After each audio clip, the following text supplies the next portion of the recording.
চলে আসলাম দুপুরবেলায় রান্নাঘরে। তো আজকে আমি কী রান্না করছি তোমাদের সঙ্গে সেটা একটু শেয়ার করব। তোমরা তো সবাই জানো যে আমার ছেলের জ্বর হয়েছে, আজকে 5 দিন হয়ে গেল।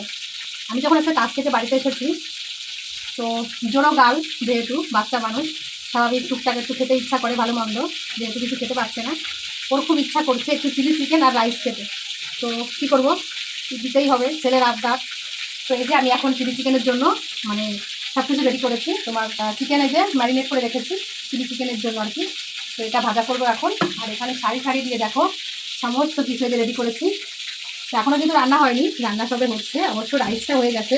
আর এখন চিলি চিকেনটা করলেই ব্যস্ত হয়ে যায়। তো আমার ছেলের কিন্তু ইচ্ছা আমি আজকে খুব সুন্দরভাবে পূরণ করে দিচ্ছি।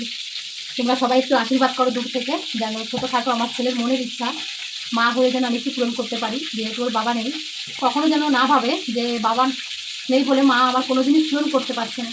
আমি যেন আমার জীবন দিয়ে হলেও আমার ছেলের সমস্ত ইচ্ছা আমি পূরণ করতে পারি, সমস্ত বিষয়ে, শুধু খাওয়া দাওয়ার দিক দিয়ে না, পড়াশোনা সমস্ত কিছুর দিক থেকে যতটা পারবো আমি আমার ছেলের জন্য চেষ্টা করব। তারপর ওর ভাগ্যে যেটা আছে সেটাই হবে, এই হলো ব্যাপার। তো চলো ফটাফট রান্নাবান্না সেরে চলি। তো তোমরা কে কে আমাদের বাড়িতে আজকে আসতে চাও অবশ্যই আসতে পারো আমার ছেলের সঙ্গে চিলি চিকেন খেতে আর রাইস খেতে।